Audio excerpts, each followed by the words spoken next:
Ni furaha iliyoje kuwaona ndugu zangu mmekusanyika pamoja na mimi kumshukuru Mwenyezi Mungu. Inawezekana nisiweze kuieleza hii furaha na kuleta uhalisia kwa nje, lakini kwa ndani namsifu Mwenyezi Mungu na naweza nikaimba utenzi kama wa Bikira Maria alioimba kumshukuru Mwenyezi Mungu. Nashukuru sana sana na karibuni sana sana. Tumshukuru Mwenyezi Mungu kwa pamoja kwa makuu haya alionitendea. Sio kwa ajili yangu tu, bali ni kwa ajili ya ninyi pia. Kwa pamoja, karibuni tumtukuze Mwenyezi Mungu.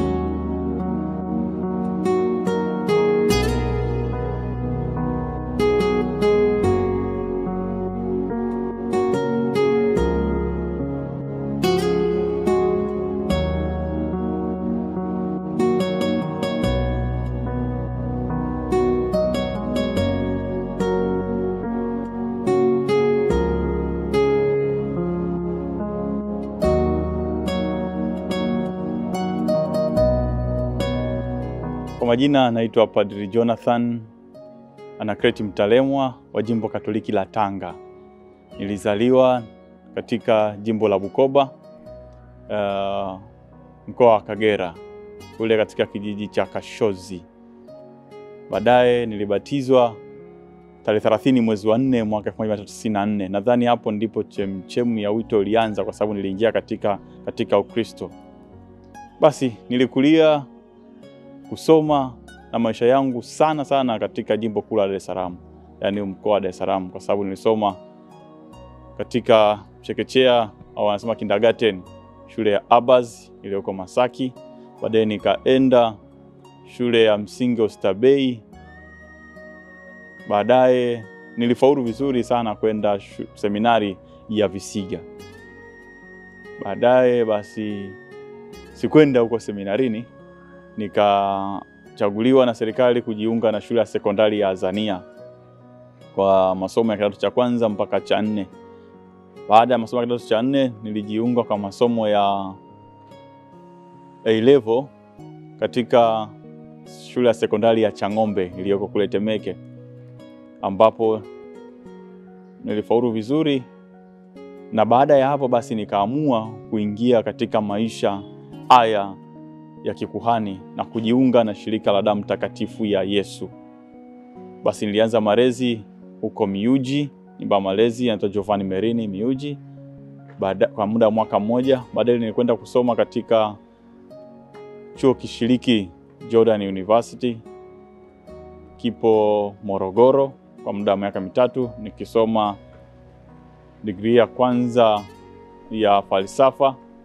Baadaye nilienda malezi ya pili katika nyumba ya malezi ya Mtakatifu Francisco Xaveri iliyopo Chibumagwa Manyoni kwa muda wa mwaka mmoja. Kisha nirudi kwa masomo ya teolojia katika chuo kikuu cha Jordan, kishiriki cha Jordan, ambapo nilihitimu masomo yangu ya teolojia pale.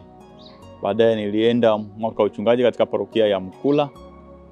Basi baada ya hapo nilipoondoka sasa kutoka katika shirika la mtakatifu ya Yesu na kujiunga na Jimbo Katoliki la Tanga, nikivutiwa sana sana na ukarimu na moyo unyenyekevu wa aliyekuwa askofu wa jimbo hilo, Askofu Anthony Mathias Banzi, ambaye Mwenyezi Mungu amempenda zaidi.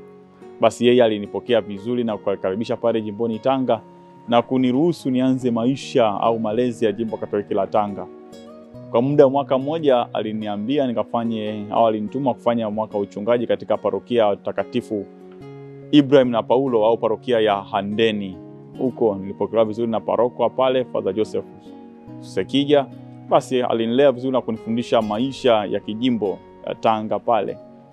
Na baada ya mwaka huo kuisha, ilikuwa tarehe 12 mwezi wa 9 mwaka 2020 ndipo pewa daraja takatifu la ushemasi na mwashamba wa Askofu Anthony Mathias Banzi.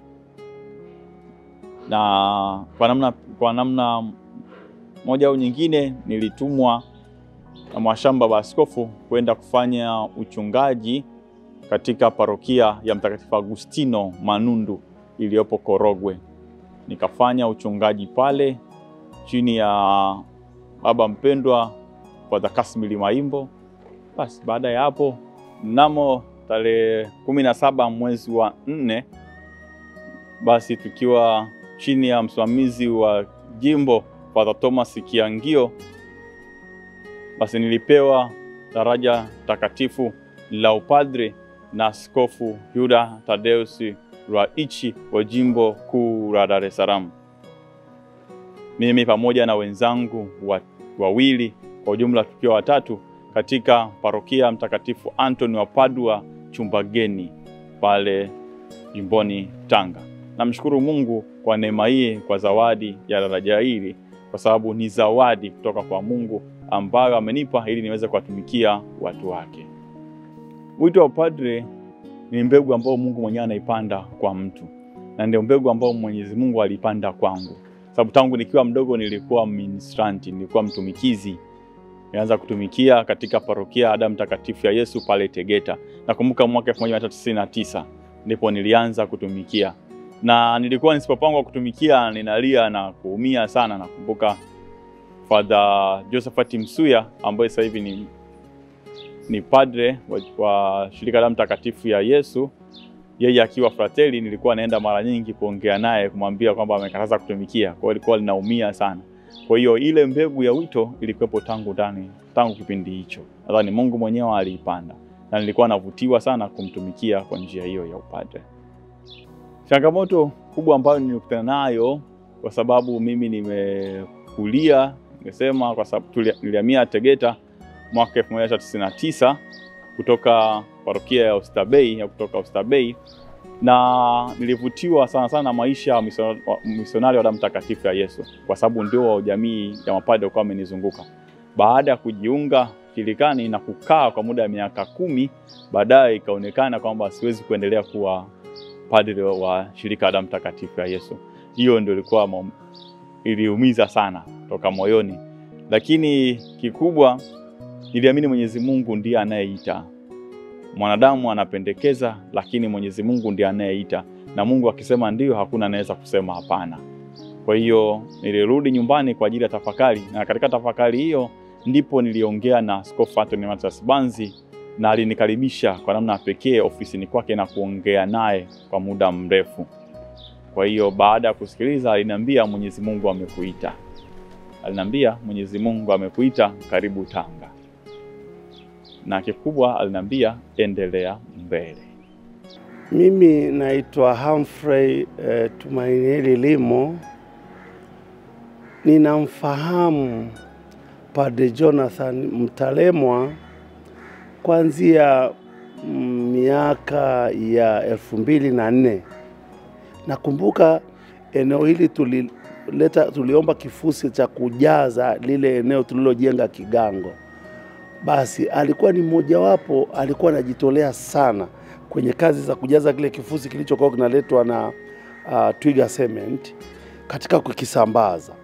Kwa kawaida tulikuwa tunawalipa wale vijana katika kazi kama hizo. Lakini Jonathan akijiunga na wale wenzake, wakasema baba, na sisi ni mchango wetu watoto hao kama vijana, kwa nini tulipwe? Basi alitupa moyo, na toka wakati huo tulianza kuona kama kuna kitu katika moyo wake ambacho kinamsukuma kutumikia umma au kutumikia jamii kwa faida ya wote bila malipo. Hicho tulianza kukiona. Kwa kweli katika moja ya jambo ambalo lilinipa furaha, amani na msisimko ndani ya moyo wangu ni kupata hizo taarifa kwamba Jonathan sasa anakuwa padre. Mimi naitwa Raymond Tungaraza. Mwanzoni kabisa nilimfahamu akiwa kijana, na zaidi pale ambapo kulipotokea shughuli hizo mbalimbali kanisani. Mimi binafsi nilimuona akijitokeza zaidi wakati akiwa kwenye kikundi cha vijana kanisani. Na wakati huo tukiwa kwenye kanisa dogo ambalo lilihitaji sana usafi kabla ya siku ya Dominika.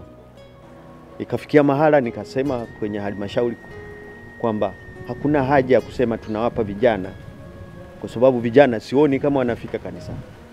Nikifika hapa kila siku namkuta ni huyu kijana, kwa maana ambaye huyu tunayemzungumzia ambaye ndio baba yetu. Hiyo nimeisema wakati huo wa miaka karibu 15 iliyopita, bila kujua kwamba ninayemzungumzia leo ndio baba yetu. Siku ambayo nilipata taarifa, hasa taarifa ya kupata ushemasi mpaka kupata upadirisho, binafsi nilikuwa nafikiria kichwani kwamba kama vile nashangaa, lakini nikajiuliza, nikianza kushangaa wakati mwingine ni kutoamini. Nashangaa kwa vipi kimetokea, ni kutoamini, lakini niliingiwa na moyo wa kuamini kwamba nafikiri ile safari ambayo tulianza miaka 10 iliyopita au muda mrefu uliopita sasa imefika. Kwa namna pekee kweli Mwenyezi Mungu ndiye anayeita, lakini lazima kuwe na watu ambao wanakusaidia katika kujongea altare ya Bwana. Na basi kwa namna pekee nawashukuru sana wazazi wangu, malezi wangu, Bwana John Vianney Ndiamkama na Bi Consolata Ndiamkama. Ni wazazi ambao wamenichochea sana, wamenipa moyo sana katika safari yangu ya wito. Lakini vile vile siwezi kuwasahau mapadre wa Shirika la Mtakatifu ya Yesu ambao mara nyingi walikuwa pamoja na mimi. Pili, naomba niwashukuru wale wote kwa namna pekee waliojitolea katika kufanikisha shughuli hii. Tuzidi kuombeana, na mimi naahidi sitawasahau katika altare ya Bwana.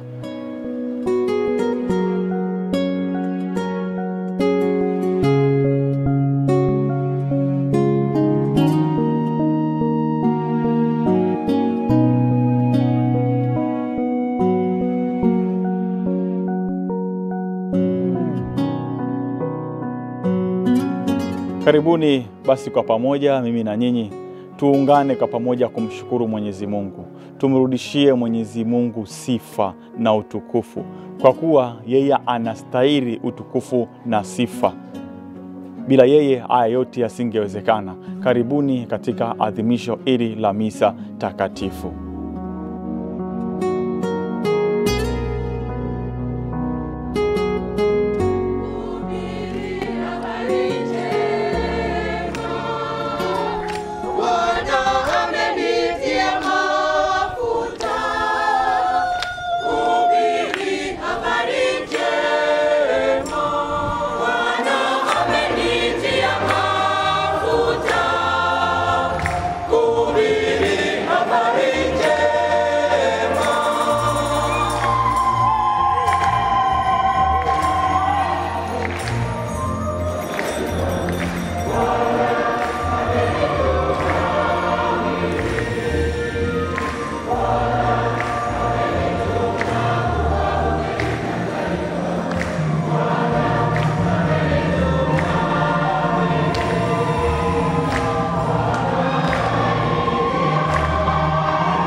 Mungu Baba mapaji, tunakiri kuwa kila tunacho kimetoka kwako, hata sisi wenyewe.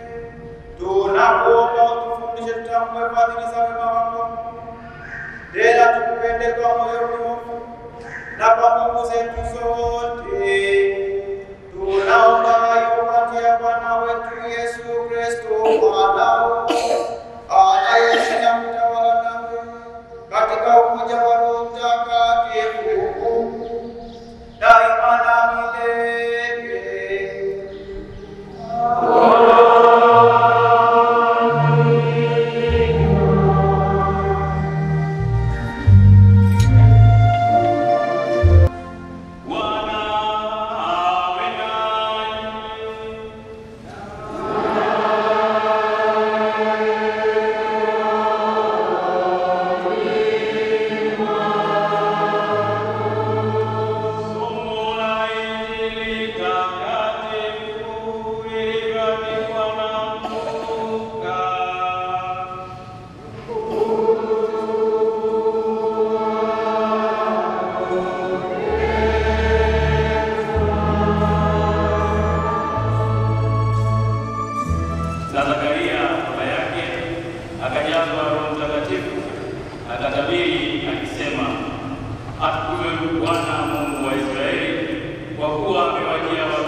Auchi umekucha, ayawi yamekuwa, tunaye padri mpya.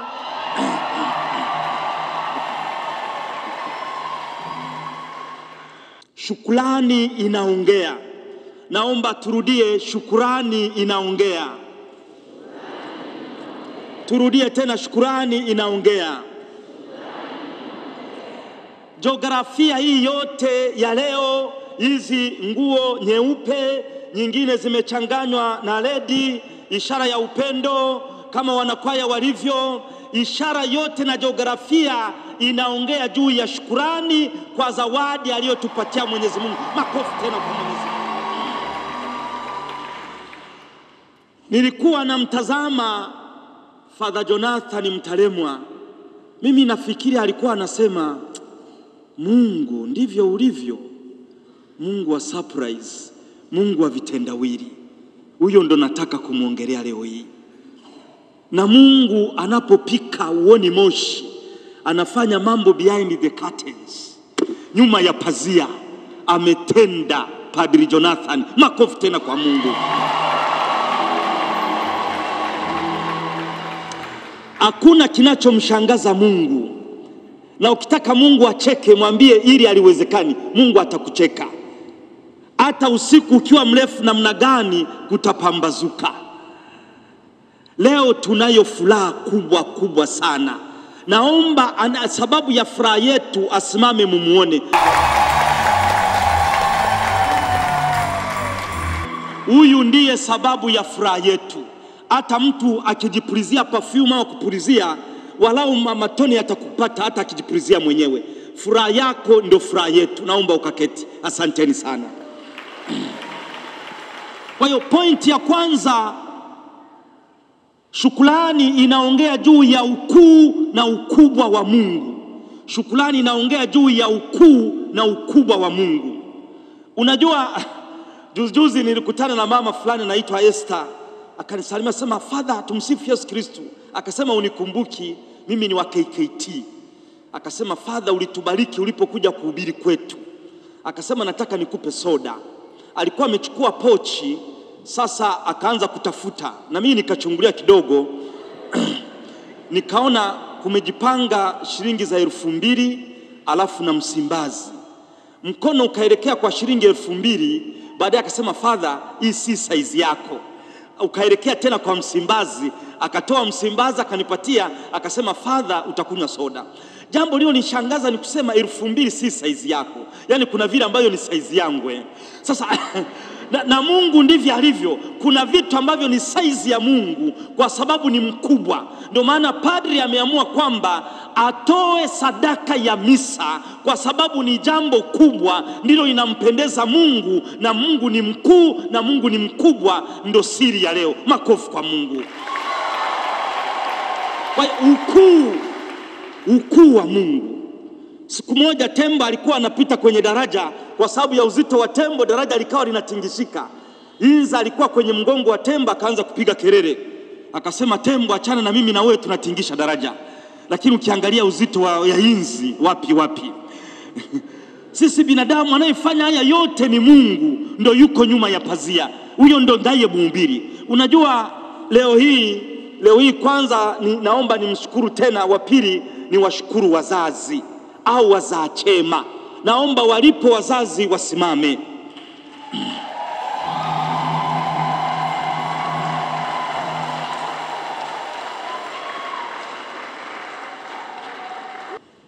Naomba mketi. Kuna askofu mmoja baada ya kupata uaskofu alienda kumwona mama yake. Akamwambia, "Mama, cheki bonge la pete nimepewa." Mama akamuonesha pete yake, akasema, "Mtoto wangu, isingekuwa pete hii ya kwako usingeipata." Kwa hiyo wazazi wana kazi kubwa na wamefanya kazi kubwa. Walimu wa kwanza ni wazazi. Nilikuwa namuuliza baba yake Mtalemwa, akasema, Padri Mtalemwa alipokuwa mtoto mdogo, alipokuwa anapiga chafya, ulikuwa unasemaje? Alikuwa anasema, "Kuwa uwe padri." Kwa hiyo seminari ya kwanza ilianzia nyumbani. Ndiyo seminari ya kwanza, na wazazi wamefanya kazi kubwa. Naomba tuwapigie makofi tena. John F. Kennedy alisema, "Hatuna budi kupata muda wa kutulia na kushukuru watu ambao wameleta tofauti katika maisha yetu." Katika picha yake ambayo mtapewa, amenukuu maneno ya Mtakatifu Gaspari, "Msalaba ni kitabu." Yeye ananukia damu azizi kwa sababu amepata malezi makubwa kutoka kwa shirika la damu azizi. Unajua, Mungu akitaka kutoa point A na kupeleka point Z, akupeleke haraka. Anakutoa point A, anakupeleka point D. Anakutoa D, anakurudisha B. Baada anakupeleka mbele kidogo F. anakurudisha C. Anakupeleka Q. Anakupeleka M. Mpaka uione Z. Hiyo ndio mipango ya Mungu.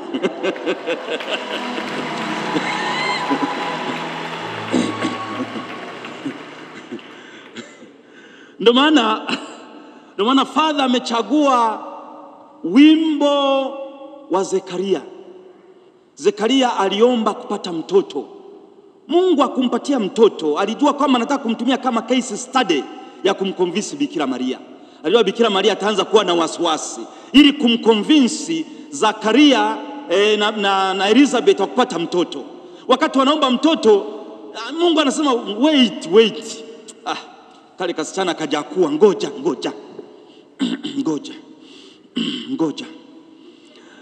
Bikira Maria alipoanza kujiona, nafikiri mnanielewa lugha yetu, alipoanza kujiona Bikira Maria, hapo Mungu ndo akasema sasa, Zekaria, unaweza ukapata mtoto. Huyo ndo Mungu. Kuchelewa kwa Mungu si kukataa kwa Mungu. Hii yote ni mipango ya Mungu, na Biblia inasema neno hili limefanywa na Bwana. Makofi kwa Mungu, makofi kwa Mungu. Sisi letu leo ni shukrani. Ndio maana na neno alilolichagua, furahini daima, shukuru kila mara. Na leo tunashukuru. Ndio somo tumelisikia, somo la kwanza. Sasa kwa nini shukrani inaongea juu ya mategemeo, expectation? Kuna katoto kamoja kaliokota begi ya mama mmoja, kakaangalia ndani, kakakuta shilingi 10,000. Kakaenda kioski, kakachenji, wakaweka 1,000, kakarudisha. Kalimwona mama aliyepoteza hiyo pochi, kakamwendea sema, mama, pochi yako umepoteza. Mama akasema asante sana. Mama akafungua haraka kuangalia noti yake kama ipo, akaona 1,000, lakini akahesabu zinatimia 10,000. Akasema pochi ni yangu, lakini niliweka 10,000, imekuaje sasa naona 1,000? Mtoto akasema, mama, ni mimi nimechenji, kwa sababu nilishakutana na kesi kama hii. Mama mmoja akataka kunipatia zawadi, lakini akakosa chenji. Kwa hiyo ndio nimeamua ni chenji hivi ili usiwe na shida. Sasa hayo ni mategemeo ya mtoto, expectation. Na Mungu anapokupatia kitu ana mategemeo kwamba urudi ushukuru. Hayo ndio mategemeo ya Mungu. Na leo anasema asante Mungu, sifa kwa Mungu. Asante Yesu, sifa kwa Mungu. Naomba tuungane naye tumpigie Mungu makofi. Huyo ndio Mungu tunayemwabudu. Inaongelea juu ya kurudisha kitu. Ndio maana katika sala ya Ekaristi tunasali hivi: wewe huna haja na sifa yetu, lakini sifa hii ni kipaji chako tunachokurudishia kwa shukrani. Huko Bukoba ninakotoka, wanawake wakiwa wanasaga mtama, wanatumia jiwe kubwa na jiwe dogo, lakini majimawe hayo yanatoa sauti. Wameitafsiri kwa Kiaya. Sauti hiyo inatoka hivi: akua omua, akua omua, akua. Yani anayekupa unampa. Yani akikupa unampa. Sasa na leo yeye amepewa, anatoa shukrani. Kwa hiyo anarudisha kitu.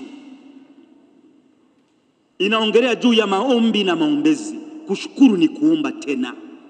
Ninaomba tumuombee Padri Jonathan Mtalemwa. Tumuombee. Jina Jonathan kwa Kiebrania, Jonathan, inamaanisha Mungu ametoa. Kwa hiyo Jonathan maana yake ni zawadi ya Mungu. Yani angalia mambo yanavyoenda. Hata jina lake tu linaongea. Yani Jonathan maana yake God's gift, zawadi ya Mungu. Na neno Mtalemwa, jina Mtalemwa maana yake Mungu talemwa, yani Mungu ashindwi. Tumuombe kwa sababu Mungu amemjalia neema. Mimi ninavyomfahamu ni padri mwenye akili nzuri. Anaumiza kitu, ana akili nzuri sana. Lakini ni mhubiri mzuri sana. Mimi namfahamu ni mhubiri mzuri sana na ana vipaji. Sasa hizo ni neema, lakini neema ndo misalaba yake, tumuombee.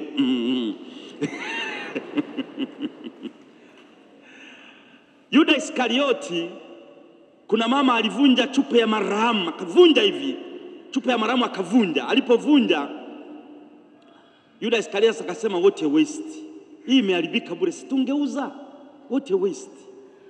Unajua kuna watu ukijenga kanisa zuri, wengine wakisema tulihitaji hela zote kujenga kanisa zuri, si ni ya baba, Mungu ni baba yako. Wengine wanaweza kusema what a waste. Wengine vijana wavulana wakimwona sister mzuri wa sura, wengine nasema yeye sasa huyu what a waste.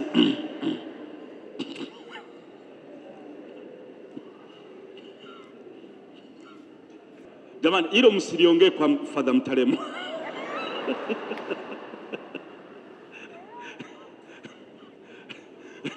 Kuna wasichana waweza kaona hii sura sasa, jamani, na hii inaenda upadri. Mungu anapenda wazuri. Mwingine akiona wenye mwanya anasema na huyu.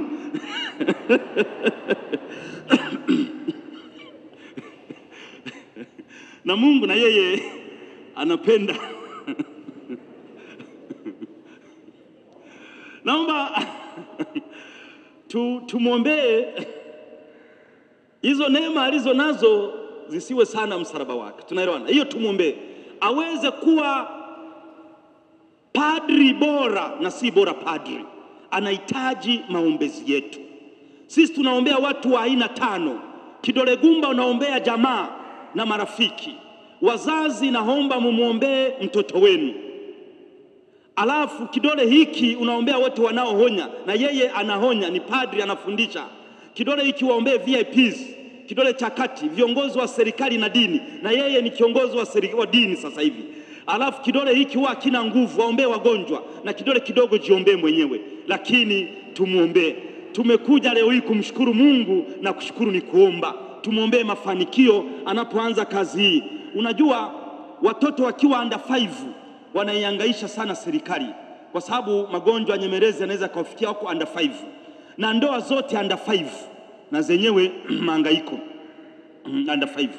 Unasikia mwaka wa kwanza wa ndoa mwanaume anaongea, mwanamke anasikiliza. Mwaka wa pili mwanamke anaongea, mwanaume anasikiliza. Mwaka wa 3 mwanamke anaongea, mwanaume anaongea, majirani wanasikiliza. Sasa hiyo ni under 5. Kwa hiyo anapokuwa padri under 5, na yeye lazima anahitaji sala. Kwa hiyo tuendelee kumwombea aweze kufanya impression nzuri, and you cannot make the first impression twice. Tumuombee sana. Sasa inaongelea thamani, shukrani inaongelea thamani ya upadri, thamani ya upadri. Shukrani inaongelea thamani ya upadri. Padri ni baba. Wakatoliki watakuita baba, hata Waislamu watakuita father, baba. KKT watakuita baba.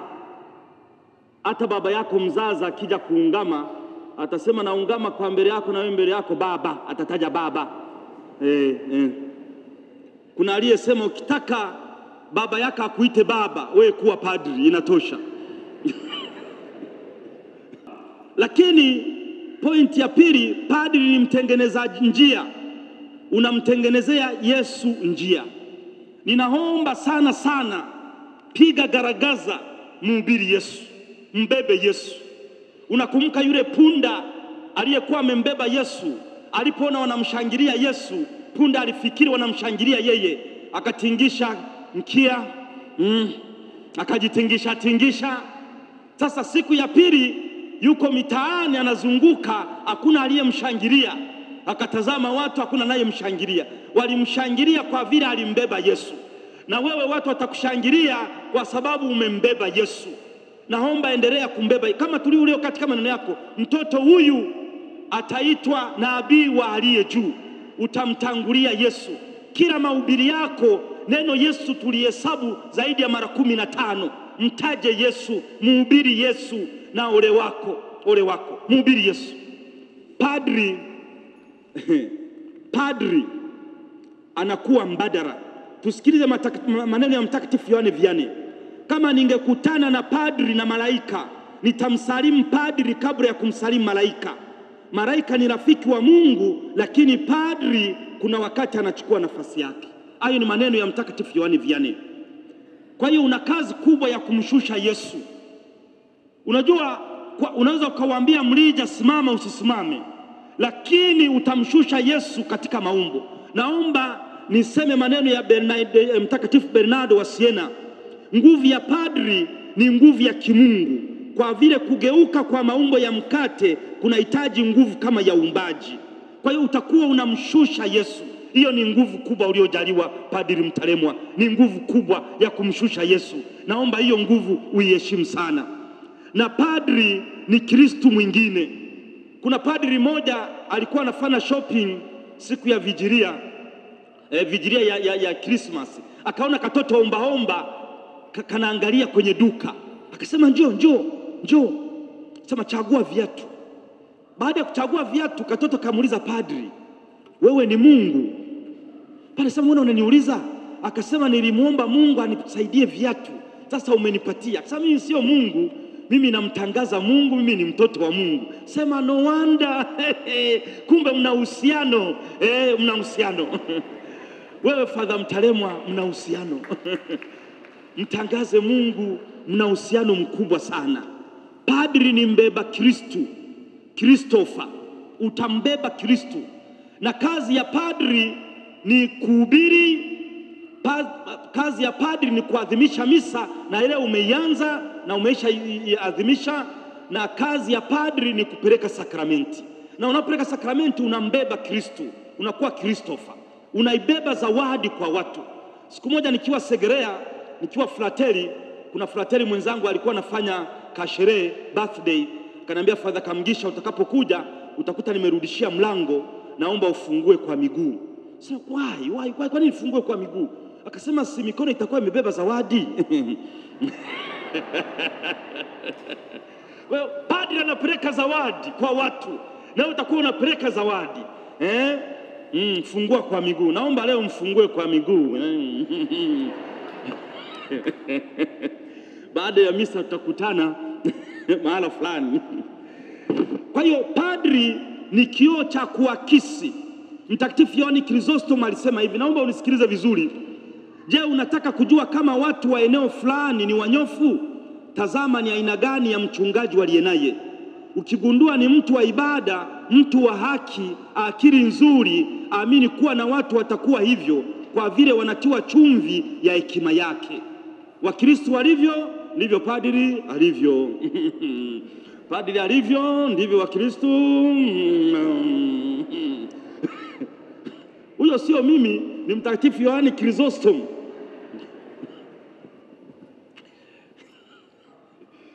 Padri ni mbebaji wa msalaba. Ndio maana kwenye picha yake souvenir ameandika maneno mazuri. Ameandika msalaba ni kitabu. Unajua kila padri anayepadrishwa anaandika maneno yake, na hayo maneno yanamfuata. Kuna padri aliandika maskini aliita Bwana akasikia. Mimi niliandika mama tazama mwanao. Kuna aliyeandika mbuzi mzee apigi chafu ovyo.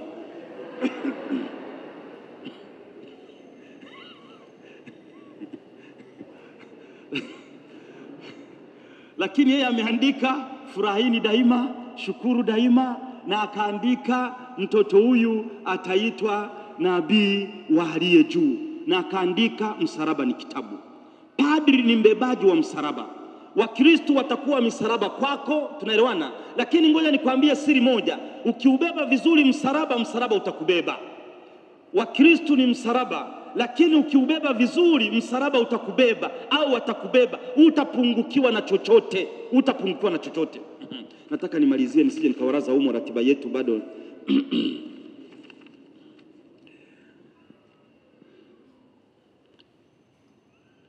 Sasa napenda nitoe ushauri, nimalizie kwa ushauri, sivyo? Na kushauri hivi, katika upadiri wako usilalamike hata kidogo, sivyo? Naomba maneno ya Mtakatifu Yohane Maria Baptiste ya kuongoze Vianney, msimamizi wa maparoko na wasaidizi. Umehubiri, umesali, lakini umefunga, umejitesa, umelala sakafuni. Kama hujafanya haya, hauna haki ya kulalamika. Ukipata tatizo, sali, funga, jitese, lala sakafuni. Hiyo ndo namna. Hata ukisema vibaya, usibishane na watu, wewe cheka tu, ondoka. Mtu asema wanshekeza akura iremu, yani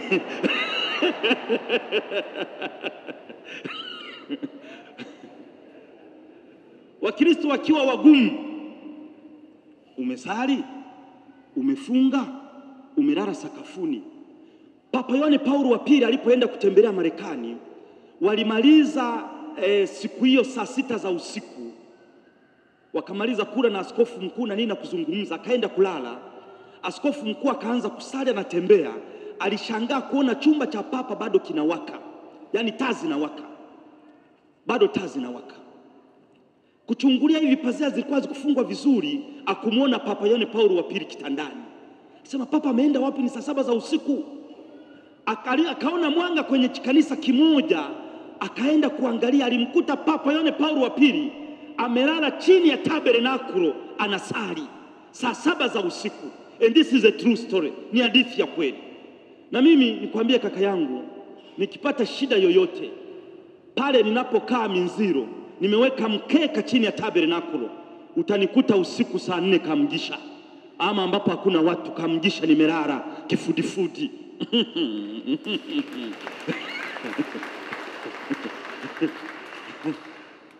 Kwa hiyo padri, huwezi kulalamika. Je, umelala sakafuni unaomba? Je, umejitesa? Sali, kuwa mtu wa sala.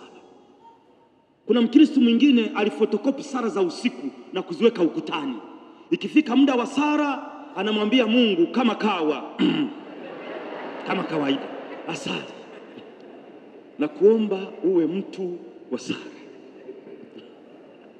Watu wanapokutafuta, wakikukosa ofisini, uwe kanisani. Tunaelewana? Kuna padri alishangaa, alikuwa kanisani anasali, anasikia Wakristo wanazungumza, sijui paroko yuko wapi. Huyu akasema, umechechi kwenye zizi la ng'ombe huko? Sema, sikumuona huko zizi la nani la nguruwe. Hakuna aliyetaja kucheki kanisani. Na kuomba watu wakujue, usipoonekana ofisini uwe kanisani. Wasianze kukuulizia kwenye zizi la ng'ombe.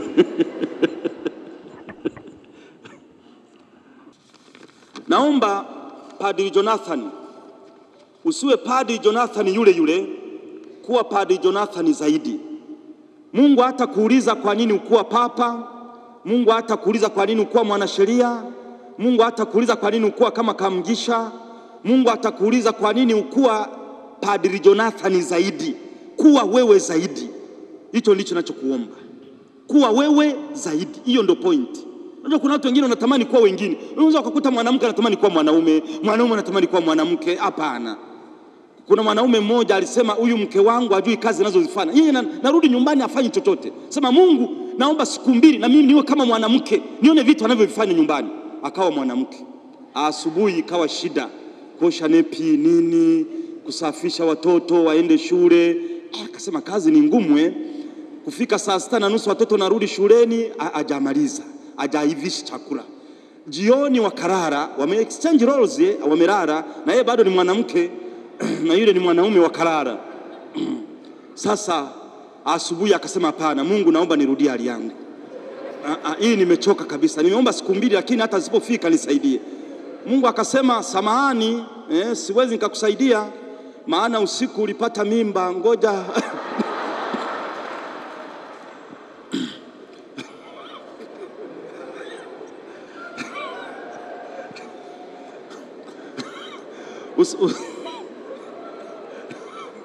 kama wewe ni mwanaume, kuwa mwanaume. Tamani, kama wewe ni mwanamke, kuwa mwanamke. Usitamani Padri Jonathan, kuwa wewe zaidi. Usitamani kuwa mwingine, kuwa wewe zaidi.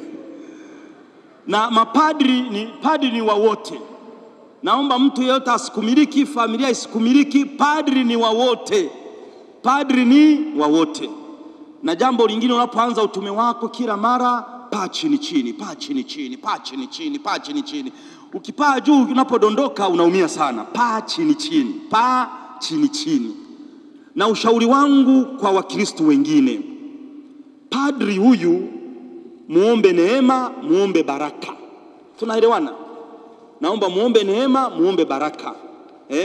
Akija pale kwenu, chukua rozari, Father nibarikie rozari, Father bariki watoto, mumuombe baraka. Na waomba sana mumuombe baraka. Lakini sisi tunapoenda kwa wengine wanashangaa. Yaani unaenda unatoka, kama unataka sema Father ngoja kidogo. Wanasema kwa Kiruga, Father watusigotas. Yaani Father umetuachaje? Naomba huyu padri mumuombe baraka, msimseme Father umetuachaje, anamtumikia Mungu, anachakalika. Tumuombe hilo. Leo ni siku ya shukrani, leo tunashukuru, shukrani inaongea. Baba Mungu akubariki. Tumsifu Yesu Kristo.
Salini ndugu, ili sadaka yangu na yenu ikubalike kwa Mungu Baba Mwenyezi.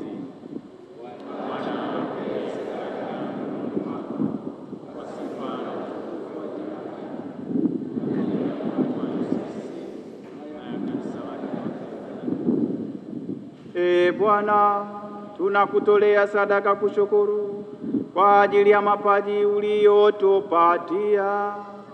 Umetujalia yote bila mastahili yetu. Kwa hiyo tunakusihi utuwezeshe kuyatumia kwa ajili ya utukufu wa jina lako.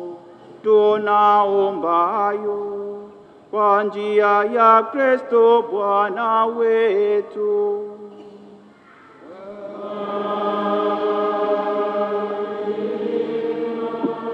Bwana awe nanyi.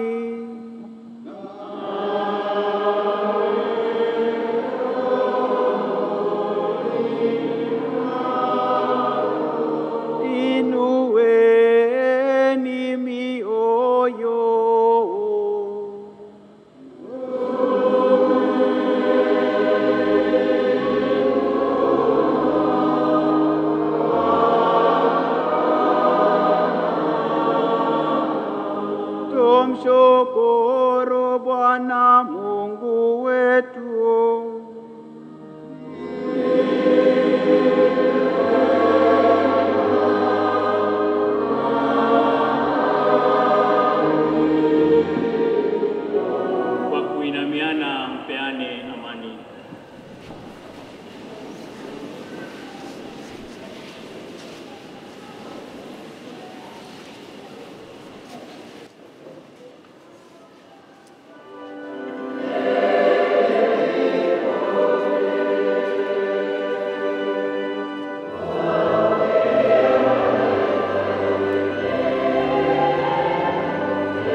jalia sadaka ya mwanao iwe chakula cha roho zetu, itulete wokovu.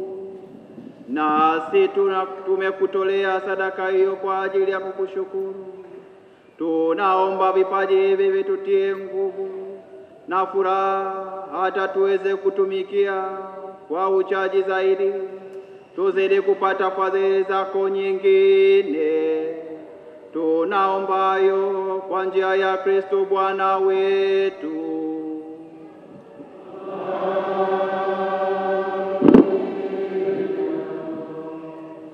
Jamani, raha si raha?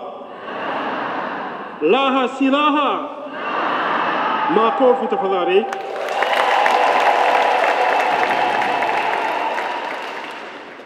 Basi nimkaribishe mwenyekiti wa parokia kwa ajili ya neno na utaratibu. Kristo. Tumsifu Yesu Kristo. Kristo. Baba Jonathan Mtalemwa, leo tunamuita baba mone, na ukosee usimuite ile jina lingine, wanze na baba kila wakati. Makofi kwa baba. Makofi tena. Maana unaweza ukamwona husi unamchukulia poa tu, ulikuwa naye juzi, mnacheza naye, mnatumikia naye hapa, kaisha tangulia sasa. Ni baba kwetu, si ndio jamani? Ni baba kuanzia leo. Hayawi. Na leo sio siku ya hotuba, lakini ni siku ya kumshukuru Mungu sana. Na mimi nimesimama hapa si kwa sababu ya kutoa hotuba, kwa sababu hotuba nzuri imeshatolewa na baba Faustine. Lakini nichukue nafasi hii pamoja na mshukuru sana Mwenyezi Mungu, tuwashukuru sana wazazi wa baba Mtalemwa. Tuwapigie makofi wazazi jamani. Na katika mila za Kiafrika, mtoto alelewi na wazazi peke yake, analelewa na jamii. Na sisi tuna haki ya kujisifu wanaparokia ya Yohane Mtume na Mwinjili kuwa sehemu ya malezi. Na sisi tujipigie makofi, tumemlea padri wetu. Lakini tumuombe sana, amepewa wosia mwingi toka huko alipokuwa anasoma seminari mpaka alipokuwa anapewa upadri.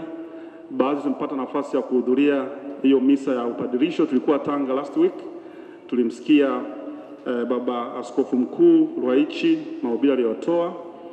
Sasa wakati ule anawapa kiapo, anawakumbusha kazi yao na nini wanaenda ukifanya kwa ajili ya kumtumikia Mungu. Kwa hiyo singependa kurudia yale, lakini tu niseme kwamba sisi kazi yetu ni kumuombea. Sisi tutamuombea baba yetu, baba Mtalemwa, ili kusudi aweze kuwa nabii mzuri, kuhani mzuri na mfalme mzuri. Maana nafikiri ndio kazi kubwa ambayo amepewa kuifanya. Na sisi kwa vile ni wa kwetu, tunaomba awe kioo cha parokia yetu.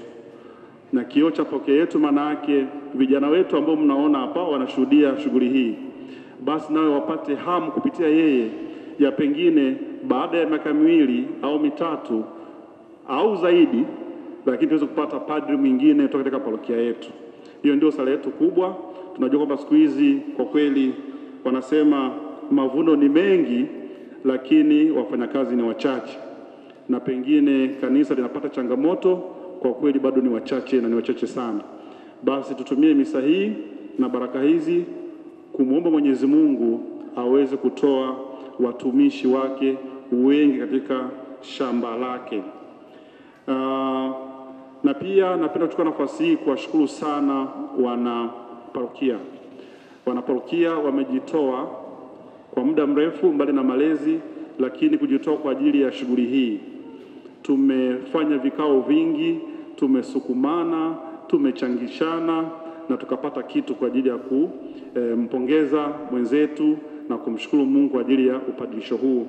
Basi tumeandaa kitu kidogo ambacho kimeandaliwa na wanaparokia wote, lakini watakaoshiriki ni wawakilishi wa wanaparokia.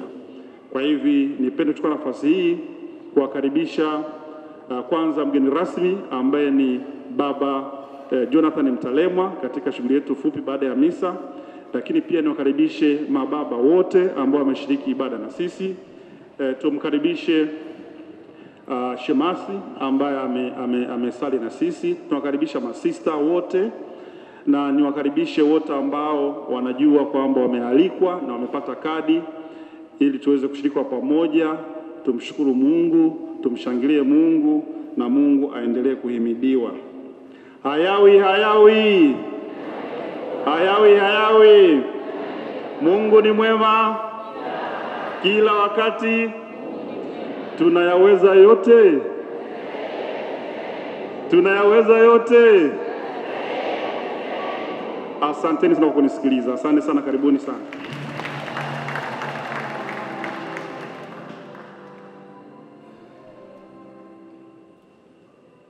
Kristo.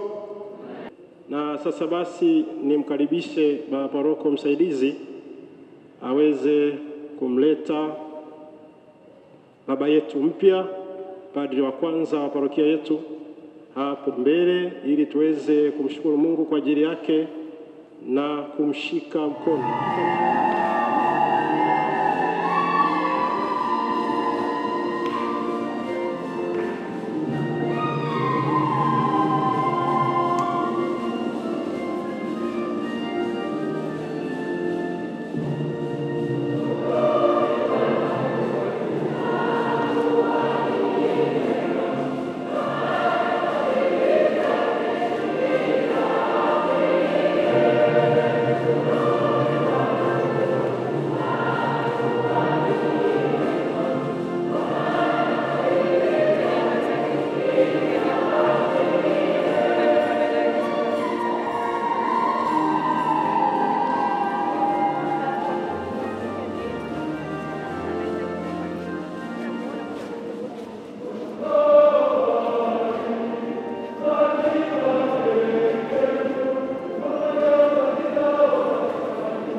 Na sasa nimkaribishe aweze kutoa neno la shukrani.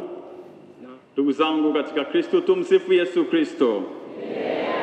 Kristo tumaini letu. Mungu ni mwema kila wakati. Naomba tumshangilie tena Mungu kwa makofi na vigelegele.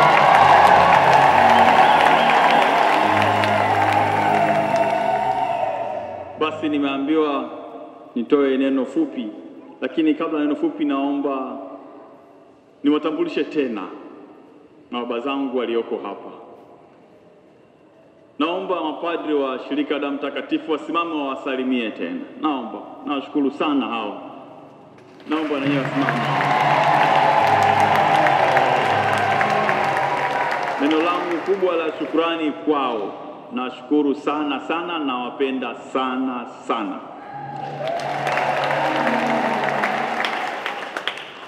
Naomba mapadre wa jimbo Katoliki la Tanga na yao wasimame wawasalimie.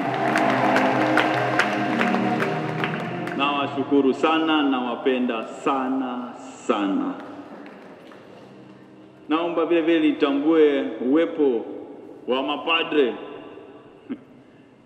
Mapadre, natumia mapadre kwa sababu ni mmoja ni kama watu 10,000. Wa jimbo Katoliki la Bukoba, naomba wasimame nao.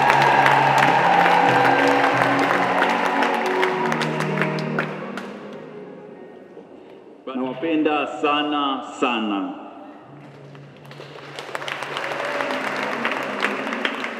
Napenda vile vile basi ni mshukuru shemasi wa jimbo la Dar es Salaam.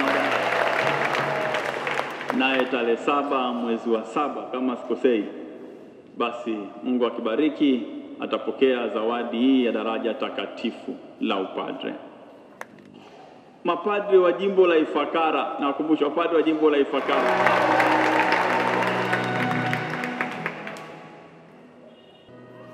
Kristo tumaini letu.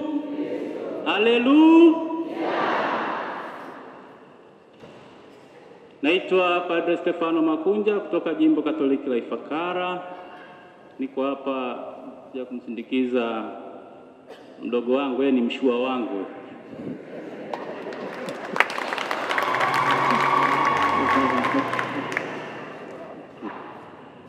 Basi naomba wazazi, baba na mama,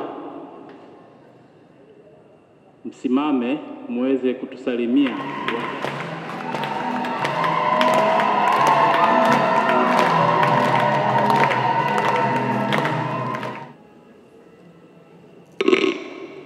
Tumsifu Yesu Kristo. Nimeambiwa nitoe neno la shukrani. Kwanza kabisa namshukuru Mwenyezi Mungu kwa kumchagua kijana wetu aweze kuwa mtumishi kwenye shamba lake. Namshukuru sana. Namshukuru kijana mwenyewe. Safari kama mnavyojua ya wito ina mabonde na milima na kona nyingi, lakini amekuwa mvumilivu mpaka amefikia daraja hili. Tunamshukuru sana.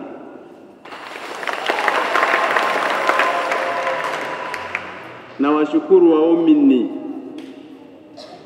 wa kilichokuwa kigango cha Mtakatifu Petro mpaka ikawa ya sasa hivi parokia Yohana Mtume na Mwinjili. Tumemlea pamoja. Alikuwa mdogo kama wale, kama mnavyofahamu. Tumemlea mpaka ameweza kufikia hatua hii. Na washukuru kwa namna pekee zile jumuiya dada. Zilianza zikiwa 2, Martha na Maria, sasa ziko 3. Wamekuwa wakimtia hamasa na kuwa naye wakati wote. Na washukuru sana.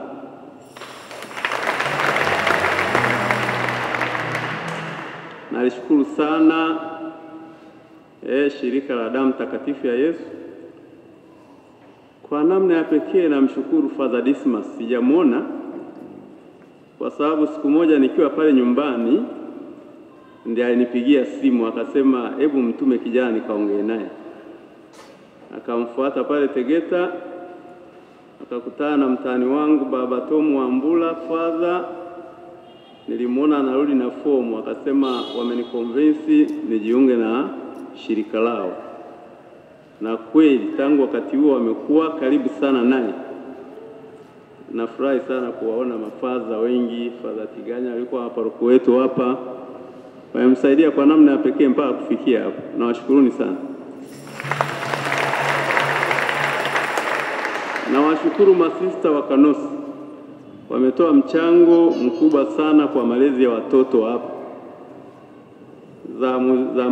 Wakati ule akina Sister Jesina, Teresina, Regina, bado namuona nafurahi pale.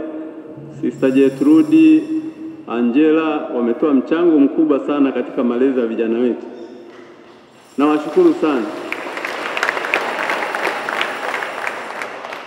Na washukuru wadogo zake kwa kumtia moyo. Huwa na namna yao ya kuongea, nadhani na yenyewe imemsaidia kwenye kukaza buti. Mama yake namshukuru sana kwa kuwa naye karibu. Kuna mambo mengine huwa alikuwa nielezi mimi lakini asikia naongea na mama yake. Namshukuru, ametoa mchango mkubwa katika safari yake ya kuelekea kwenye utume wake.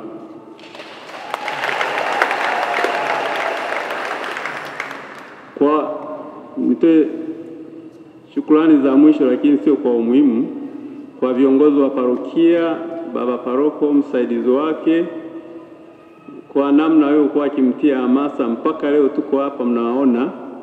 Kwa kweli nawashukuruni sana na tuendelee hivi, sio kwa kijana huyu tu bali na kwa wengine.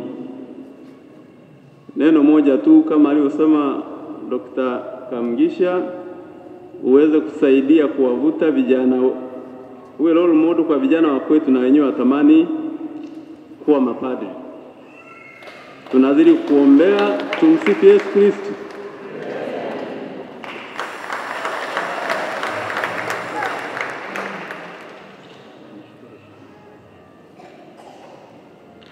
Naomba tuwapigie tena makofi na vigelegele. Basi kabla ya baraka tulikuwa tunaomba kwa ajili ya heshima ya Yesu mfufuka Pasaka. Haleluya kuu wakati naimbwa, basi wote tusimame, mapadri na wote, na baada ya hapo kisha baraka. Kristo. Basi mimi na wenzangu tutawapa baraka ya mapadri wapya. Tuinamishe vichwa kwa baraka, au wengine wanaweza kupiga magoti wale. Bwana awe nanyi.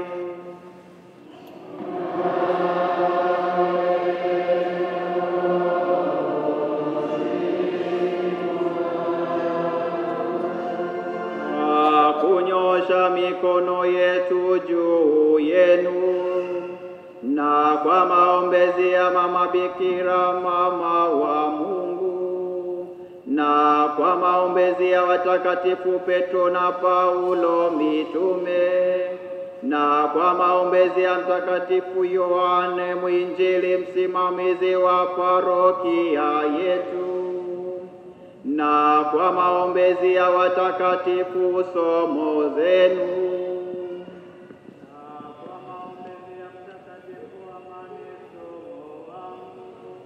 na kwa maombezi ya Mtakatifu Jonathani somo wangu,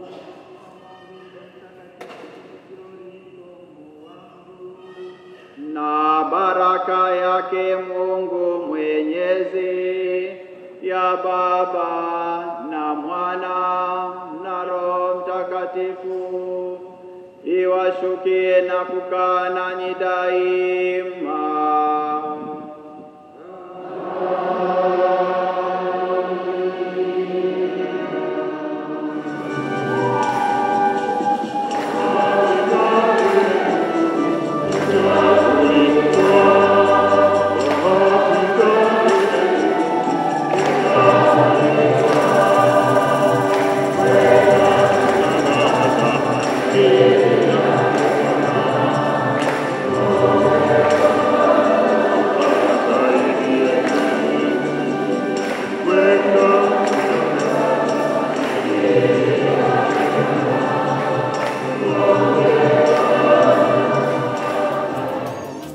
Katika Kristo, karibuni nyumbani.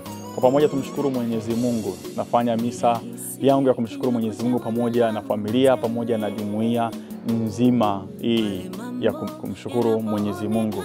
Ni jumuiya ambayo mimi nimekulia, jumuiya ambayo imenilea sana.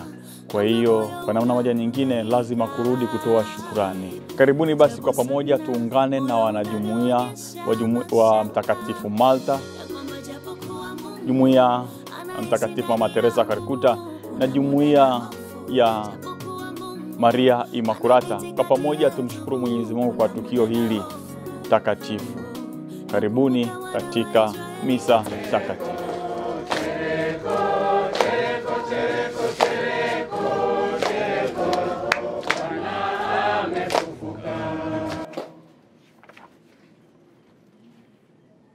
Kwa jina la Baba na la Mwana na la Roho Mtakatifu.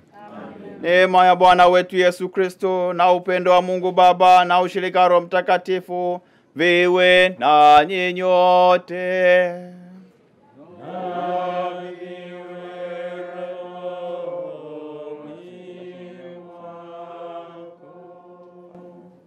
Ndugu zangu, tumsifu Yesu Kristo.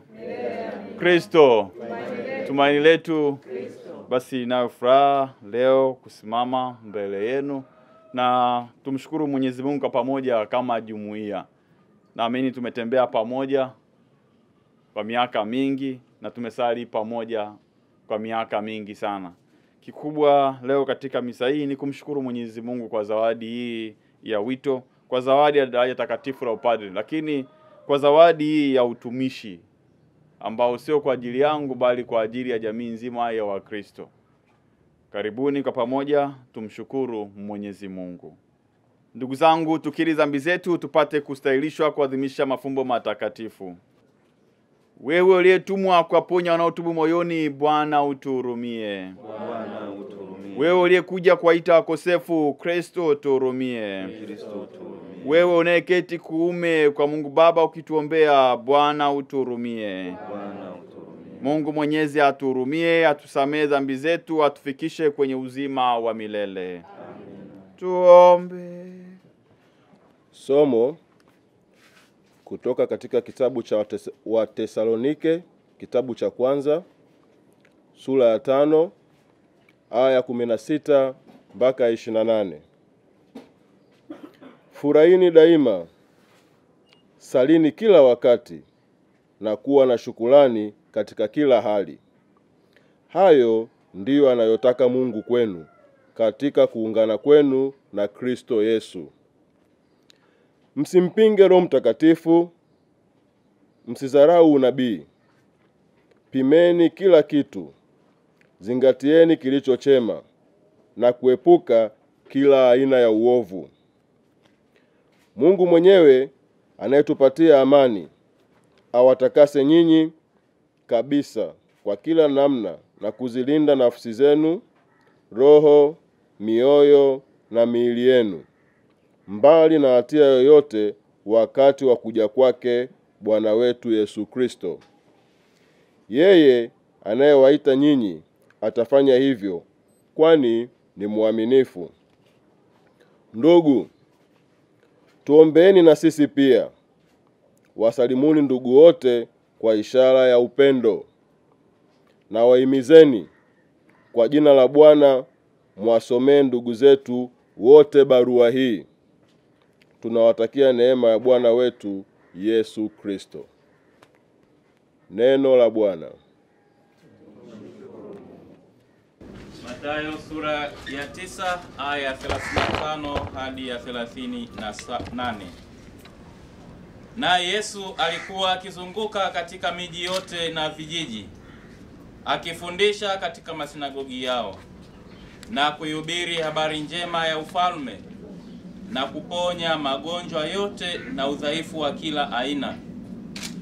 Na alipowaona makutano, aliwahurumia, kwa sababu walikuwa wamechoka na kutawanyika kama kondoo wasio na mchungaji.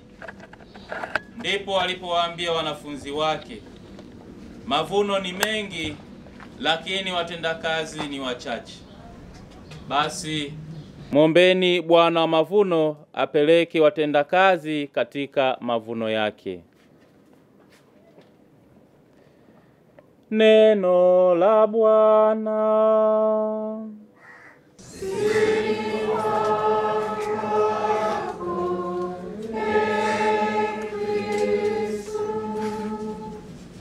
Mpendwa Padri Jonathan Mtalemwa, mpendwa Padri Stefano, wapendwa masista, wapendwa wazazi wa Padri Jonathan Mtalemwa, wapendwa mama zangu, baba zangu, kaka zangu, dada zangu, karumna na kanyanyazi, tumsifu Yesu Kristo.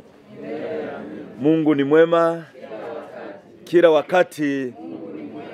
Wazo letu la leo, padri ni jibu, tafuta majibu. Padri ni jibu, tafuta majibu. Kama hauamini kwamba Mungu huwa anajibu maombi, leo hii naomba uamini. Padri tuliye nayo ndiyo jibu la maombi. Naomba tumpigie makofi. Kwa hiyo Father Mtalemwa Jonathan ni jibu linalotembea. Ni jibu la maombi yake mwenyewe, ni jibu la maombi ya wazazi, ni jibu la maombi ya jumuiya hii, ni jibu la maombi ya parokia ya Mtakatifu Yohane Mwinjili. Naomba tumpigie Mungu makofi. Tumesikia katika Injili anasema mavuno ni mengi, lakini watendakazi ni wachache. Muombe Bwana wa mavuno apeleke watendakazi katika shamba. Muombe apeleke. Cha kushangaza, si anajua kwamba ni wachache? Si ni shughuli zake? Mbona apeleki? Anasema muombe. Anajua ni shughuli yake, anajua ni wachache, anajua hawatoshi. Yeye anasema muombe, wakati yeye ndiye anajibu maombi. Hapo nitawaambia maana yake. Lakini pointi ya kwanza, sara yake Padri Jonathan imejibiwa. Sara imejibiwa. Jana nilimuuliza kabla tujaanza misa. Akasema, Father Jonathan, naomba uniambie ukweli. ungekuwa unarudia kuwa mtoto mdogo, unakuwa mtoto mdogo wa miaka 5, ungependa nini maishani? Ungependa kuwa nani? Sema Father Kamugisha, nikwambie ukweli, ningependa kuwa padri. Kwa hiyo alitamani sana kuwa padri, aliomba sana kuwa padri. Kwa hiyo ombi lake limejibiwa.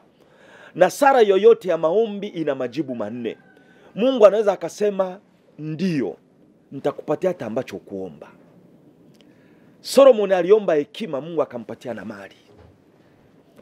Mungu anaweza akasema ndio, hata usingeomba ningekupatia. Kwani hali ya hewa ya leo umeiomba? Kuna aliyeiomba? Kuna vitu vingine Mungu anawapatia hata hamjaomba. Ndio. Lakini jibu lingine anaweza akasema hapana, nikikupatia hili utaniacha, nikikupatia hili utanisahau. Hapana, no, capital no.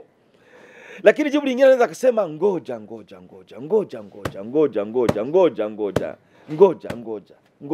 bado napanga pointi, bado napanga matukio, bado napanga watu, ngoja nitakuja nikupatie baadaye. Yani anakuchelewesha, lakini anataka kukupatia. Kuna lengo la kukuchelewesha. Huenda asikupatie wewe, akampatia hata mtoto wako. Naona. Huenda asikupatie wewe, akampatia ndugu ama jamaa. Mungu anasema ngoja. Ndio maana Father yeye alienda kwa shirika la Pressure Adamu Azizi, akasema nataka kuwa padri huko. Wasema ngoja, mimi sitaki huko. Yeye anagangania damu Azizi. Wasema ngoja, wait. Na mpango mikubwa mingine. Huyo ndo Mungu tunayemwabudu. Point ya pili, ameshiriki majibu ya sala. Mungu anaposema ombeni Bwana wa mavuno apeleke, anataka nyie mshiriki mchakato. Maana swala la wafanyakazi ni mchakato, lazima mtu ashiriki. Wazazi lazima mtoe mtoto washiriki mchakato. Ndio maana ya ombeni. Wazazi fanya kitu. Kama baba alivyokuwa huyu anapiga chafya anasema kuwa uwe padri. Naona. Dada yake akipiga chafya anasema kuwa uolewe. Kwa hiyo huyo ni mchakato. Ndio maana anasema ameshiriki majibu. Anasema ombeni mtapewa, tafuteni mtapata, bisheni hodi mtafunguliwa. Mathayo sura ya 7 mstari wa 7. Kuna mtu alikuwa anaomba ashinde bahati nasibu ya Tigo. Ameomba, Mungu nisaidie nishinde. Mungu. Mwezi ukapita, Mungu akamtokea kwenye ndoto. Sema nataka ushinde, lakini nunua vocha. Hujaweka hata vocha. Nunua vocha. Unajua Mungu anataka na wewe ufanye kitu ndakubariki. Ndio maana anasema ombeni Bwana wa mavuno apeleke wafanyakazi. Anataka nyie mshiriki mchakato wote. Peleka watoto, lipa karo, nunua hivi. Ndio maana ya kuomba Bwana wa mavuno apeleke. Mungu akupatie tu, anataka na wewe ushiriki. Anataka kitu. Wazungu ukiomba msaada, kuna kitu anakuuliza, local contribution, yani mchango wa waumini. Unasema labda naomba msaada, tunataka kujenga kitu fulani. Sema sawa, tuambie local contribution, mchango wa wale watu ni upi? Na Mungu anataka local contribution, na local contribution ameitoa. Naomba tumpigie makofi. Wazazi wameshiriki majibu ya sala. Kuna padri mmoja ambaye wazazi hawakutaka awe padri. Hawakutaka kabisa. Sasa soka tunachagua maneno haya ya kuweka kwenye souvenir kama alivyochagua baba hapa. Amechagua maneno mazuri ya kwenye souvenir. Yeye ameweka nawe mtoto utaitwa nabii wa aliye juu. Mungu wangu mfalme, nitakutukuza, nitalihimidi jina lako milele na milele. Na ameweka furahini siku zote, ombeni bila kukoma, shukuruni kwa kila jambo. Kila padri anaweka hivi, anaweka hivi. Na mimi niliweka maneno mawili, tazama Bwana nimekuja kufanya mapenzi yako. Na jingine, mama tazama mwanao. Na hayo maneno yanakufuata. Kuna mwingine aliweka twende tukafe naye.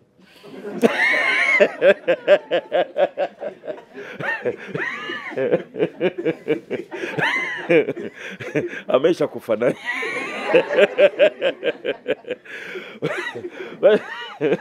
Maneno haya unayoweka yanakufuata. Mwingine aliweka wapenzi tuombeane, maana kukaa majini si kutakata. Wapenzi tuombeane, maana kukaa majini si kutakata. Haya maneno yana maana kubwa. Sasa mwingine akaweka baada ya wazazi kukataa na ndugu na shangazi kukataa asiwe padri, akaweka Bwana ana haja naye.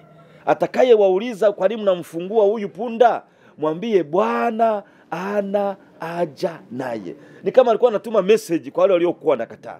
Lakini kwa wazazi wa Father Jonathan Mtalemwa hawajakataa kabisa kabisa. Vinginevyo angeweka haya maneno Bwana ana haja naye ili asend message message sent and delivered. Lakini ameweka maneno mazuri kwa sababu wazazi waliridhia. Wazazi nyie mnatoka Bukoba, na naomba niwaambie kwa Kiruga. Tuna methali inasema wawogonza hoye ashemeze. Yaani wakwako unataka acheze afurahishe watu. Naomba muendelee kumuombea.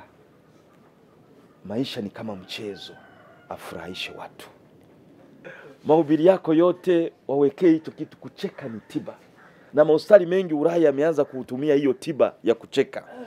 Naomba mumuombee wazazi, muendelee kuomba kila mnaposali sala za usiku, msimsahau mtoto wenu Padre Jonathan Mtalemwa. Unajua sisi tunapofanya kazi ya Mungu, na Mungu na yeye anatumia watu wengi. Unajua shetani aliuliza wewe pepo, jina lako ni nani? Nikasema ni Legioni, maana tuko wengi. Tuko wengi. Unaweza ukashangaa mtu anayekuchukia hapa Tegeta anafahamiana na mtu anayekuchukia Mbweni, anafahamiana na mtu anayekuchukia Kerege, anafahamiana na mtu anayekuchukia Kigamboni. Unauliza walijuanaje? Ndivyo shetani anavyofanya kazi. Sema tuko wengi.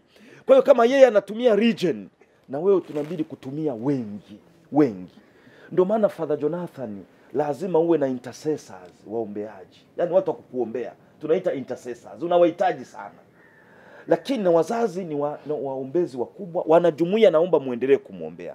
Lakini katika maisha unahitaji washerekeaji, celebrators. Kama hii leo watu wanafanya vitu vyao, wewe hujui kinachoendelea, mara huko kwenye ukumbi. Wao tunaita washerekeaji, usiwatupe hao. Unawahitaji sana katika maisha, celebrators. Unahitaji networkers, wana mitandao. Yaani wana mtandao wa connect na watu. Ndio maana na Yesu alikuwa na mtandao, akasema nenda kule mfungue, atakaye waulize mwambie Bwana anajali. Huyo walikuwa wanafahamiana. Unahitaji kuwa na mtandao wa watu. Tunaelewana? Kila unapoenda uwe na mahali pa kufikia. Una shida fulani, huyo anakusaidia. Huo mtandao, networker. Huo unauhitaji katika maisha. Unahitaji kuwa na watu wengine ambao ni washauri.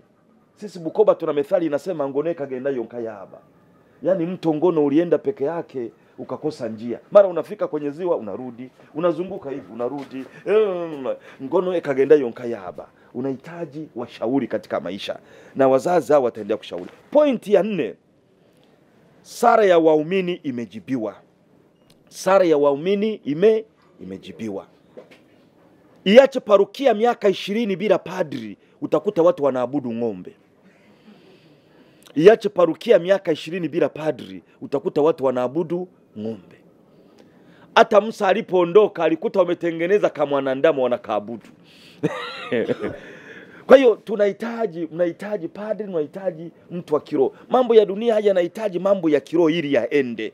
Na naomba muendelee kushikilia sana ushauri anaowapatia padri. Kuna padri mmoja alienda kwenye familia moja, walikuwa wanamwaga mwanaume, alikuwa anaenda Ulaya. Sasa para alipokuwa akaona noti ya dola 100. Akaiweka kwenye Biblia. Walikuwa wameweka Biblia para asali. Basi alipotoka padri, mwanamke akafikiria, ile noti iko wapi? Yaani padri ameiba ile noti zilikuwa hapa. Ameichukua. Akakutana naye Jumapili, padri akasema, "Vipi, mbona una furaha?" Sasa tumsifu Yesu Kristo. Huyo ni mama wangu sasa, msifu Yesu Kristo. Pesa yangu ameichukua, msifu Yesu Kristo. Ilipofika miezi 3 yule mwanamke akasema, "Mimi sivumilii, nitampa vidonge vyake." Sema, "Father, wewe unafikiri sisi ni wapumbavu Ile era yangu iko wapi? Ile era iko wapi?" Sema, "Era." Sema, "Ndio. Ulipokuja pale palikuwa na dola 100, uliiweka wapi? Si uliichukua?" Akasema, "Mama, naomba tuingie kwenye gari. Naomba tuingie kwa tuende tuyaongee nyumbani kwenu." Wakaingia, muda wote amenuna mama. Walipofika pale akasema, "Mama, samahani, kuna ile Biblia ulinipatia nisome neno, naiomba." Akasema, "Naiomba ifungua polepole."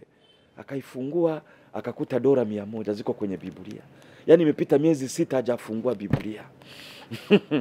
Akapiga magoti sema Father nisamee, Father nisamee.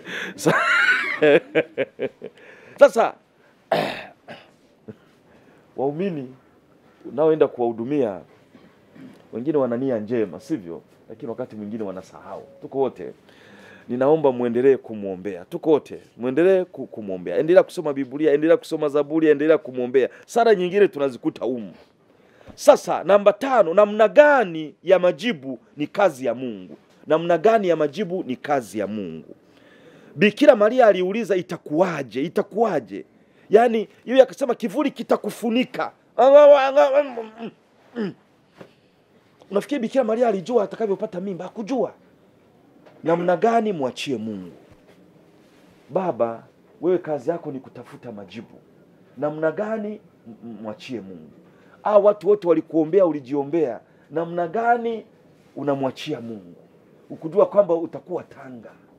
Ukujua kama utakuwa Tanga. Na mimi nilienda likizo, niliomba baba askofu niende likizo ya mwaka mmoja, akakataa. Na sikuomba kwenda Ulaya, nikaomba niende Precious Blood, likizo miezi 6. Na huko ndiko niliandika tafakari za shajara, tafakari nasi zile ni waandikia wa Claretian mwaka 2017, na ya Kiswahili na ya Kiingereza. Ilinichukua kazi miezi 3 kuiandika, lakini nilikuwa likizo pale naandika hiyo kazi. Na ndipo nikamjua Father Jonathan. Nilikuwa sijawahi kumuona. Nikamjua pale. Na yeye alipendaga sana mahubiri yangu kila mara, na yeye akawa anajifunza kuhubiri pale, na msikiliza nikasema huyu atakuwa mhubiri mzuri. Sikujua kwamba likizo hii ilikuwa na lengo linalomhusu Father Jonathan. Wakati anatafuta marefari 3 kwa Askofu Banzi wa Tanga, aliniandika mojawapo mimi kama refari, na nikamwandikia barua ambayo baba alipokea, akasema apadirishwe. Kumbe mimi naenda pale sikujua. Naenda precious. Kumbe Mungu anakusukuma na lengo lake. Kumbe Mungu anakusudi, si mwingine ni Padri Jonathan. Ndivyo Mungu anavyo. Nisingemjua, nisingekuwa mojawapo wa marefari. Niliandika barua nzuri sana. Kwa sababu nilimjua pale miezi. Nilijua anavyohubiri, nilijua tabia yake nini. Nikasema ni kijana mzuri. Nikamwandikia ripoti. Lakini hayo mambo yote ni Mungu anatenda, yuko nyuma ya pazia. Padri anaposali misa, alisema Mtakatifu Agustini, malaika wanamzunguka padri anapokuwa anaadhimisha misa.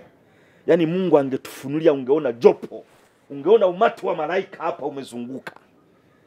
Naomba usimshirikishe Mungu tu, washirikishe watakatifu. Papa Francis kwa zaidi ya miaka 40 amekuwa ana picha sanamu ya Mtakatifu Yosefu amelala. Maana Mungu alimtokea mara 4 kwenye ndoto amelala. Na kila mara papa akiwa na tatizo anachukua naliandika na liweka chini ya sanamu ya Yosefu amelala. Alilalie, ina maana aliombee. Naomba washirikishe watakatifu. Mtakatifu Rita wa Kashia, Mtakatifu Anthony wa Padua. Watu wakiwa na shida uwe na sara hizo. Kila mara mpatie huyu sara ya Rita wa Kashia, mpatie huyu novena hii, mpatie huyu, ili mshirikishe Mungu kila mara. Watu wana matatizo katika familia, wana namna zao ya kuyatatua.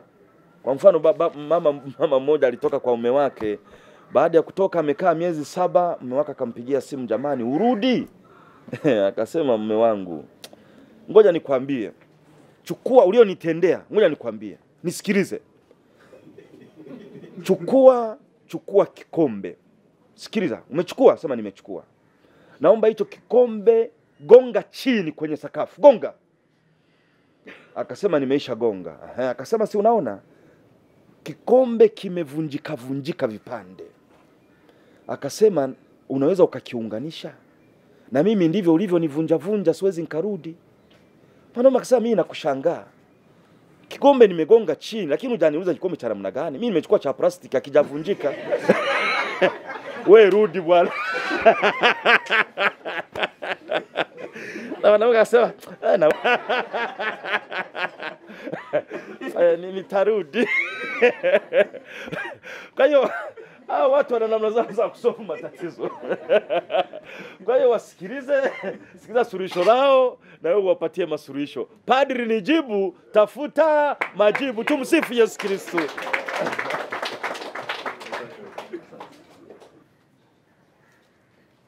Salini ndugu, ili sadaka yangu na yenu ikubalike kwa Mungu Baba Mwenyezi.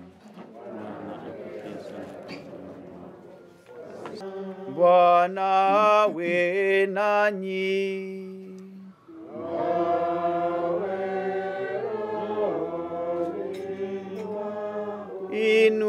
Inueni mioyo.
Nimeombwa nitoe neno la shukrani kwa niaba ya wanajumuiya hizi zote tatu. Father Jonathan Mtalemwa, kama walivyosema tangu mwanzo, ni mwanajumuiya yetu. Hii zamani ilikuwa moja hizo jumuiya, lakini kwa kuongezeka kidogo tukapanuka, tunagawanya mpaka jumuiya zikawa tatu.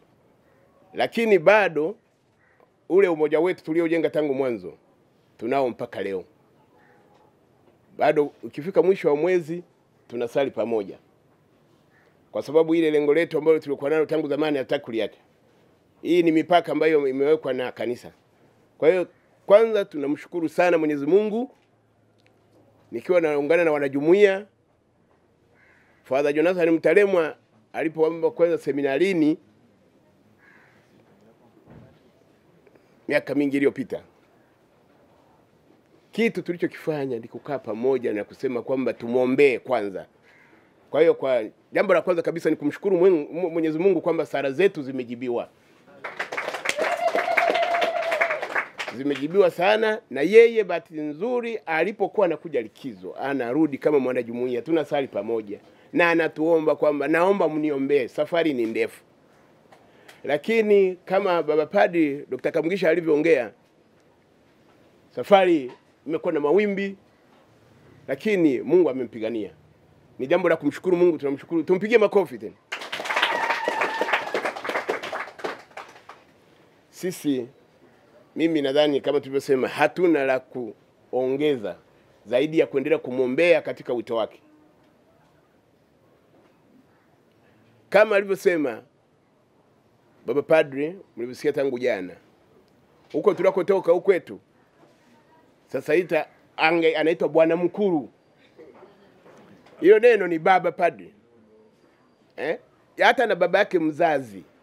Mimi nadhani baada ya hapo ilikuwa neno la shukrani. Tunaomba tuwashukuru, naomba tumpigie makofi. Asante sana. Mheshimiwa baba padri Jonathan, Mheshimiwa baba padri Kamugisha, Mheshimiwa baba padri na huyu mwanangu mimi mtoto wa kakangu Stefano. Tumsifu Yesu Kristo. Mimi nina machache. Kwanza ningependa kusema historia ndogo ya huyu mtoto. Leo baba. Huyu amekuja hapa kipaimara hajapata. Tuko jumuiya hii kama nakosea. Watoto wake wote hawakosi jumuiya. Mimi huwa nilikuwa nafikiria kwamba sio nawalazimisha. Manake wengine wakishamaliza kipaimara, watoto wetu wengi wakishamaliza kipaimara wanamaliza. Lakini watoto wa Ndiamkama walikuwa hawamalizi. Nafikiri hata sasa huyu Kathe na ukubwa wake bado jumuiya. Akitangulia tu ujue kondoo wake nyuma wanakuja. Huyu wakati huo tukibeba sanduku, tukibeba mfuko wa jumuiya hii kiitwa Petro. Tena mshukuru Mtakatifu Petro kwa sababu Petro alichaguliwa kwanza kuwa mtume na Petro hii ikamchagua mtoto wetu kuwa wa kwanza kuwa padre. Tumpigie makofi. Sasa tukiwa Petro, tukitoka Kibaoni mpaka wapi dabu wa kwaya wa nini lazima. Kumbe aliundwa katika hali ya Ukristo na jumuiya, na nafikiri ukakienda jumuiya zake zitafufuka sana. Lakini ningependa kusema kwamba jamani, sisi wa Kristo tuna kawaida. Padri tumempata, tunamkaribisha nyumbani kwangu, kuna mabinti wawili wamevaa magauni mafupi, unampelekea soda. Sisi ndio tunaotenda dhambi.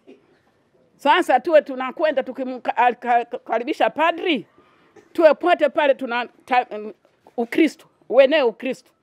Usieneo uraia, kawaida. Kama vile kaja msanii fulani ama vipi. Na we padri, ukiona umekwenda mahali mpaka saa 5 hawajakuruhusu, wewe unaaga na kwambia ngoja kwanza. Mpaka saa 5 wafanya nini nyumbani kwa mtu? Unaona? Alafu matokeo tunaanza sisi kusema, padri nimemuona kwa nani kule ana mabinti wake wawili pale, lakini nimemuona anatoka saa 5 ya usiku. Tunaanza kusema maneno yasiyokuwa na maana. Na sisi wa Kristo sio kwa huyu tu, kwa padri yoyote. Hata kama akiwa mwanao. Unaona? Sio kumuingiza kwenye vishawishi. Alafu na wengine wote tuendelee kusali kwa ajili ya kuwapata wengine. Mimi nimesali, babangu aliomba mapadri na masista kakosa. Mimi nimeomba mapadri na masista nimekosa. Lakini naamini kwamba leo nimepata padri. Tumsifu Yesu Kristo. Basi nimkaribishe kiongozi wa jumuiya kwa zawadi ya jumuiya na kisha Asanteni sana sana. Hiyo kama jumuiya tumeitoa kama ili tukakuweza kusaidia katika unapoanza safari yako ya wito, ili kusaidie katika mzunguko kueneza neno la Mungu. Amen. Kama ni mafuta kama ni. Asante sana. Asante.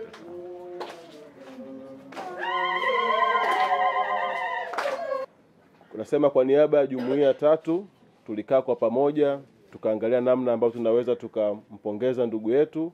Kwa wote kwa pamoja tukawa tumechanga kiasi cha shilingi 400,000 ambacho tumemkabidhi hapa kiweze kumsaidia katika safari yake na katika maeneo mbalimbali ambayo anakwenda. Tumsifu Yesu Kristo. Mimi kwa namna moja au nyingine napenda niwashukuru sana sana kwa namna tulivyokuwa tunatembea pamoja, namna tulivyokuwa tukisali pamoja. Mimi nawashukuru sana sana sana sana kwa sala zenu. Na siku zote mlikuwa mnanitia moyo.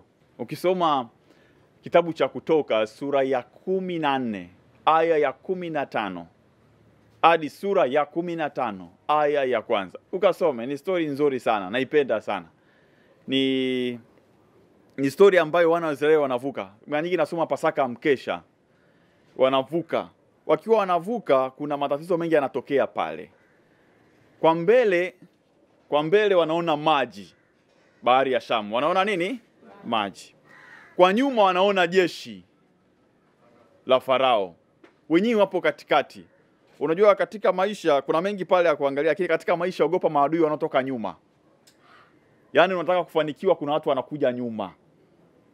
Yani labda ulikuwa unafanya kazi sehemu fulani, basi umehamia kazi nyingine, sehemu nyingine, lakini kuna watu bado wanakuja nini? Wanakuja nyuma. Yani maana yake wanakufuata. Yani Mungu anataka akuokoe, lakini kuna watu wanakufuata nyuma. Kwa hiyo muda fulani unajikuta unapiga kelele. Basi ndugu zangu, mimi nawashukuru sana. Sana sana sana. Na nitawazidi kuwaombea sana sana. Na naomba nyinyi msinisahau katika sala. Na kikubwa, kama kuna mito, wacheni watoto waje. Tumsifu Yesu Kristo, msiwazuie. Kama nataka kuingia, nataka kuja Tanga, mimi nipo kule. Karibuni tu, njoo utaandika. Tamwambia mkurugenzi 1 2 3 huyu hapa. Kwa karibuni sana sana, tuzidi kuombeana. Mimi nawapenda sana sana. Amen. Bwana awe nanyi.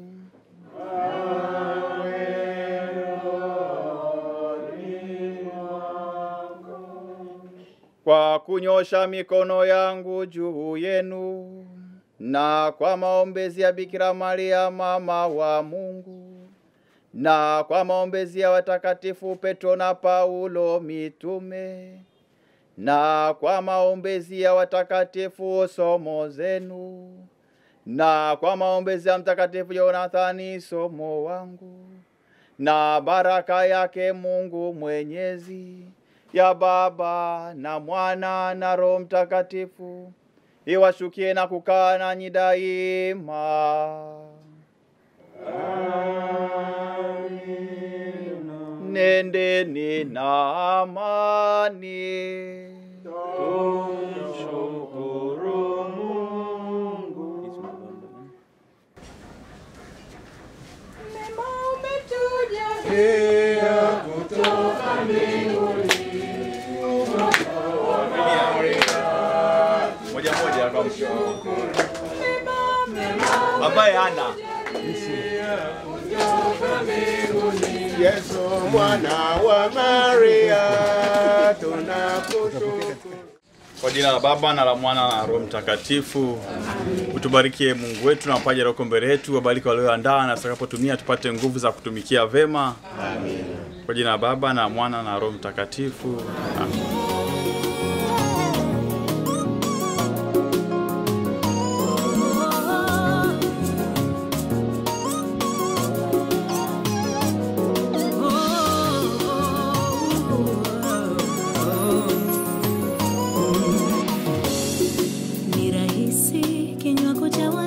Basi na baada ya tukio hili, jioni saa 12 tutakutana pamoja, ndugu, jamaa na marafiki, kumshukuru Mwenyezi Mungu, kukaa kwa pamoja, kula, kunywa, kucheza na kusherekea tukio hili zima katika ukumbi wa Tembo pale Makonde, Mbezi Beach.